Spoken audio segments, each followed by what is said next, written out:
പുറകിലോട്ട് കളിക്കാൻ വേണ്ടി സാധിക്കും. ഒരു നിമിഷം പറഞ്ഞു. ഇപ്പോൾ BCCIയുടെ മാച്ച് റഫറിയും മുൻ കേരള രഞ്ജി താരവുമായ രംഗനാഥൻ നമ്മോടൊപ്പം ചേരുകയാണ്. ശ്രീ രംഗനാഥൻ, ആരാധകർ കാത്തിരിക്കുന്ന ഫൈനൽ മത്സരത്തിന് ഇനി മണിക്കൂറുകൾ മാത്രമാണ് ബാക്കിയുള്ളത്. എങ്ങനെ വിലയിരുത്താം നമുക്ക് ഇന്നത്തെ മത്സരത്തെ? അല്ലെങ്കിൽ ഇന്ത്യയും ദക്ഷിണാഫ്രിക്കയും നേർക്കുനേർ ഏറ്റുമുട്ടുമ്പോൾ ആർക്കാണ് അതിലൊരു മുൻതൂക്കം താങ്കൾ പ്രവചിക്കുന്നത്? ഈ T20 ക്രിക്കറ്റിൽ നമുക്ക് പ്രവചനം അസാധ്യമാണ്. കാരണം ഈ കുട്ടി ക്രിക്കറ്റിന് ഓരോ ദിവസവും ഒരു കളിക്കാരൻ വിചാരിച്ചു കഴിഞ്ഞാൽ കളിയുടെ ഗതി തന്നെ മാറ്റാൻ പറ്റും, ഒരു ബാറ്ററോ അല്ലെങ്കിൽ ഒരു ബോളറോ.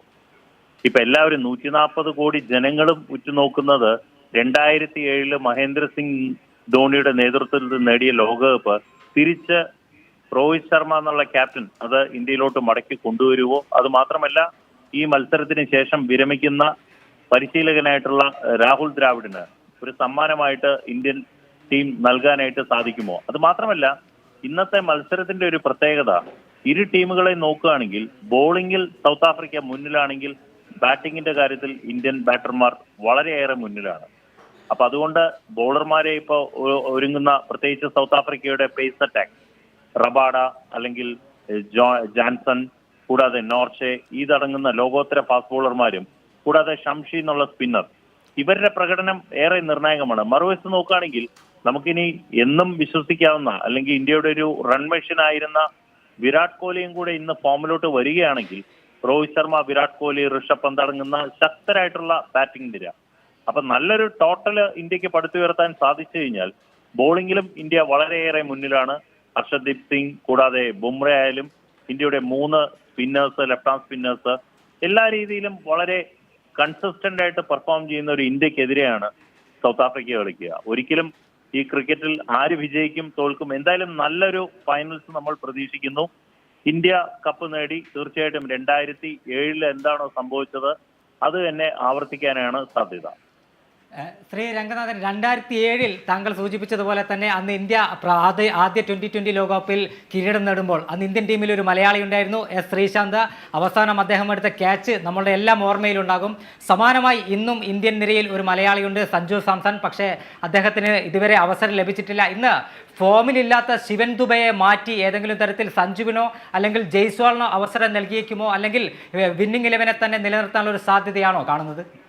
തീർച്ചയായിട്ടും ഒരു ടീം മാനേജ്മെന്റും വിജയിച്ചുകൊണ്ടിരിക്കുന്ന ഒരു ടീമിനെ മാറ്റാനായിട്ട്, ഒരു താരത്തിനെ മാറ്റാനായിട്ട് അവർ ശ്രമിക്കില്ല. അത് മാത്രമല്ല നമ്മൾ പറയുന്ന ഈ ശിവം ദുബെ എന്നുള്ള ഓൾറൗണ്ടർ, അദ്ദേഹം ഇപ്പൊ ഹാർദിക് പാണ്ഡ്യ, അദ്ദേഹത്തിന് ഏതെങ്കിലും സാഹചര്യത്തിൽ പരിക്കിന്റെ പിടിയിലാണ് ഹാർദിക് പാണ്ഡ്യ ലോകകപ്പ് കളിക്കുന്നത്. ഏതെങ്കിലും സാഹചര്യത്തിൽ ഒരു പരിക്ക് വരികയാണെങ്കിൽ അദ്ദേഹത്തിന് പകരക്കാരനായിട്ടാണ് ശിവം ദുബെ 2 ഓവറോ 3 ഓവറോ പന്തെറിയണമെങ്കിലും ബാറ്റ് ചെയ്യാനായിട്ട്. അപ്പൊ അതുകൊണ്ട് ടീമിലൊരു മാറ്റം വരുമെന്ന് പ്രതീക്ഷിക്കുന്നില്ല. എന്തായാലും ഈ സെയിം ടീമായിരിക്കും. അതുകൂടാതെ ഒരു മലയാളി സാന്നിധ്യം അത് ഇന്നും സഞ്ജു വി സാംസൺ ടീമിലുണ്ട്. 15 അംഗം എന്ന് പറയുന്നത് ടീമിന്റെ ഒരു ഭാഗമാണ്.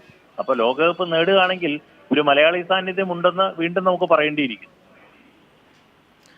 രംഗനാഥൻ ഇപ്പോൾ സൂചിപ്പിച്ച പോലെ തന്നെ ഇന്നത്തെ മത്സരത്തിൽ ഒരുപക്ഷെ ബൗളർമാരുടെ പ്രകടനം ഏറെ നിർണായകമാകും. കാരണം 2 ടീമിലും എടുത്തു നോക്കുകയാണെങ്കിൽ ഡെത്ത് ഓവർ സ്പെഷ്യലിസ്റ്റുമാർ ഉണ്ട് എന്ന് തന്നെയാണ് ശ്രദ്ധാകേന്ദ്രം. അതായത് ഇന്ത്യയിൽ എടുത്തു നോക്കുകയാണെങ്കിൽ ബുംറയുണ്ട്, ഒപ്പം തന്നെ ദക്ഷിണാഫ്രിക്കയിൽ റബാഡയുണ്ട്. അപ്പോൾ ഈ ബൗളർമാരുടെ പ്രകടനം എത്രമാത്രം നിർണായകമാകും ഇന്നത്തെ ഈ പിച്ചിൽ?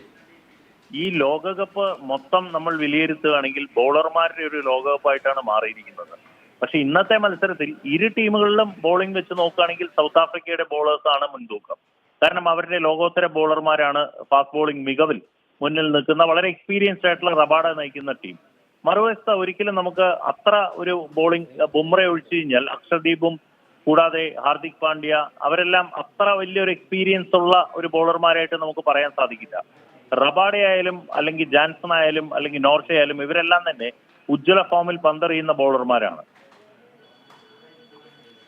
അപ്പോൾ അതിൻ്റെ കൂടെ ഒരു കാര്യം കൂടി സൂചിപ്പിക്കുന്നു, അതായത് ഈ പേസ് നിര ആയതുകൊണ്ട് തന്നെ ഇപ്പോൾ ഇന്ത്യൻ ടീമിലേക്ക് നോക്കുകയാണെങ്കിൽ അതിൽ സൂര്യകുമാർ യാദവ്, ഒപ്പം തന്നെ രോഹിത് ശർമ്മ, ഇവരുടെയൊക്കെ ബാറ്റിങ്ങിൽ നമുക്ക് കാണുന്നത് ഇവർ വിക്കറ്റിന് പുറകിലോട്ട് വളരെ മനോഹരമായ രീതിയിൽ ബൗണ്ടറികൾ ഈ പേസ് അനുകൂലം മുതലെടുത്തുകൊണ്ട് സ്കോർ ചെയ്യുന്നവരാണ്. അപ്പോൾ ഇന്നത്തെ പിച്ചിലെ ഈ പേസ് അനുകൂലം അവർക്ക് റൺ സ്കോർ ചെയ്യാൻ വളരെയധികം സാധിക്കുമെന്ന ഒരു തരത്തിലുള്ള റിപ്പോർട്ടുകളുണ്ട്. അത് എത്രമാത്രം ശരിയാണ്? അല്ല, പിച്ചിന്റെ ഗതി ഇന്ന് പറഞ്ഞിരിക്കുന്ന പിച്ച് റൺസ് ബാറ്റർമാർക്ക് അനുകൂലമാവുന്നുള്ളതാണ്. പക്ഷെ ഏത് പിച്ചാണെങ്കിലും അത് പന്ത് എറിയുന്ന ബൗളർമാര് അത് റെസ്ട്രിക്ട് ചെയ്ത് വിക്കറ്റ് എടുക്കുന്ന രീതിയിൽ മാറുകയാണെങ്കിൽ അത് ഏറെ സമ്മർദ്ദമാവും. കൂടാതെ ഫൈനൽ എന്നുള്ളൊരു സമ്മർദ്ദം ഇരു ടീമുകൾക്കുമുണ്ട്. അപ്പൊ ബാറ്റർമാർ ബാറ്റ് ചെയ്യുമ്പോഴും ബൗളർമാർ പന്തെറിയുമ്പോഴും ആ ഫൈനൽ എന്നുള്ള സമ്മർദ്ദം ഇരു ടീമുകൾക്കും ഒരേപോലെയാണ്. തീർച്ചയായും ഇപ്പോൾ ദക്ഷിണാഫ്രിക്കയൊക്കെ സംബന്ധിച്ച് നോക്കുകയാണെങ്കിൽ വർഷങ്ങളായി അവർ ഒരു ഫൈനലിലേക്ക് എത്തിയിട്ട് പലപ്പോഴും നോക്കൌട്ട് മത്സരങ്ങളിൽ കണ്ണീരോടെ വിടവാങ്ങുന്ന ദക്ഷിണാഫ്രിക്കൻ താരങ്ങളെയാണ് നമ്മളൊക്കെ കണ്ടിട്ടുള്ളത്. പ്രത്യേകിച്ച് AB ഡിവിലിയേഴ്സ്, ഡുപ്ലസിസ്, മോർക്കലിനൊക്കെ പോലുള്ള താരങ്ങൾ. ഇന്ത്യയെ സംബന്ധിച്ചും 2007 2020 വേൾഡ് കപ്പ് കിരീടമുയർത്തി. കഴിഞ്ഞ വർഷം ഏകദിന ലോകകപ്പിന്റെ ഫൈനൽ വരെ എത്താൻ വേണ്ടി സാധിച്ചു. പക്ഷേ ഓസ്ട്രേലിയയോട് മത്സരിച്ച് തോൽക്കുകയായിരുന്നു. അന്നും ഇത്തരത്തിൽ അൺബീറ്റൺ ആയുള്ള ഒരു മുന്നേറ്റം തന്നെയായിരുന്നു ഫൈനൽ വരെ ഇന്ത്യയുടെ ഭാഗത്തു നിന്നുണ്ടായിരുന്നു. പക്ഷേ ഫൈനലിൽ പരാജയപ്പെട്ടു. ഇത്തവണ അൺബീറ്റൺ ആയിട്ട് ഇന്ത്യ ഫൈനലിലേക്ക് എത്തിയിട്ടുണ്ട്. അപ്പോൾ ഇന്ത്യ കിരീടം നേടുമെന്ന വലിയൊരു പ്രതീക്ഷ തന്നെയുണ്ട് അല്ലേ? തീർച്ചയായിട്ടും ഇന്ത്യ 140, ഞാൻ മാത്രമല്ല എല്ലാവരും ഉറ്റുനോക്കുന്ന ഒരു ഫൈനൽ. ആ ഫൈനലിൽ ഇന്ത്യ വിജയിക്കുകയാണെങ്കിൽ തീർച്ചയായിട്ടും എല്ലാവർക്കും അഭിമാനിക്കാം. അത് മാത്രമല്ല ഒരുപക്ഷെ വിരാട് കോഹ്ലി, രോഹിത് ശർമ്മ, കൂടാതെ രാഹുൽ ദ്രാവിഡ് ഇവരുടെ എല്ലാം അവസാനത്തെ ലോകകപ്പായിട്ട് മാറാൻ സാധ്യതയുണ്ട്. അപ്പൊ അതുകൊണ്ട് വിജയത്തോടു കൂടി മടങ്ങുക, കപ്പുമായിട്ട് മടങ്ങുക, എല്ലാവരും ഉറ്റുനോക്കുന്നു. എല്ലാവരുടെയും പ്രാർത്ഥന അത് തന്നെയാണ്. വളരെ നന്ദിയുണ്ട് രംഗനാഥൻ നമ്മോട് പ്രതികരിച്ചതിനെ. ഇപ്പോൾ സൂചിപ്പിച്ചതുപോലെ തന്നെ അമൽ ഇടപെടുകയാണ്. ഇപ്പോൾ അജിത് കുമാർ നമ്മോടൊപ്പം ചേരുകയാണ്. അദ്ദേഹം ക്രിക്കറ്റുമായി ബന്ധപ്പെട്ട് കൃത്യമായി നിരീക്ഷണം നടത്തുന്ന ഒരു വ്യക്തിത്വമാണ്. ശ്രീ അജിത് കുമാർ, ഇന്ത്യയും ദക്ഷിണാഫ്രിക്കയും തമ്മിൽ ഏതാനും മണിക്കൂറുകൾക്കകം കലാശ പോരാട്ടത്തിനിറങ്ങുകയാണ്. നമുക്ക് ഈ മത്സരത്തെ ഇന്ത്യയുടെ ബാറ്റ്സ്മാൻമാരും ദക്ഷിണാഫ്രിക്കയുടെ ബൗളർമാരുമായുള്ള നേർക്കുനേരുള്ള ഒരു പോരാട്ടമായി വിശേഷിപ്പിക്കാൻ കഴിയുമോ?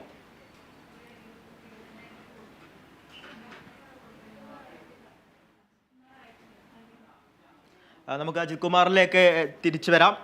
ഇപ്പോൾ സൂചിപ്പിച്ച പോലെ തന്നെ ദ്രാവിഡ് അദ്ദേഹത്തിൻ്റെ പരിശീലനത്തിൻ്റെ കീഴിലാണ് ഇന്ത്യ നിലവിൽ ഉള്ളത്. അദ്ദേഹത്തിൻ്റെ ഒരുപക്ഷെ അവസാനത്തെ ആ ഒരു പ്രധാന ടൂർണമെൻ്റ് ആയേക്കാം. ഇതിനുശേഷം അദ്ദേഹം പരിശീലക സ്ഥാനമൊക്കെ ഒഴിയാനുള്ള വലിയ സാധ്യതകളുണ്ട്. അതിനാൽ തന്നെ ഒരു കിരീടം നേടി ആ പരിശീലക സ്ഥാനത്ത് നിന്ന് വിടവാങ്ങാൻ തന്നെയാവും ഒരുപക്ഷെ ദ്രാവിഡ് നിശ്ചയിച്ചിട്ടുണ്ടാവുക. പക്ഷേ കാര്യങ്ങൾ ഇന്ത്യയെ സംബന്ധിച്ച് അത്ര അനുകൂലമാകണമെന്നില്ല. കാരണം ടൂർണമെൻറ്റിലൊക്കെ എടുത്ത് നോക്കുകയാണ് പാകിസ്ഥാനോടൊക്കെ ഒരു ഇഞ്ചോ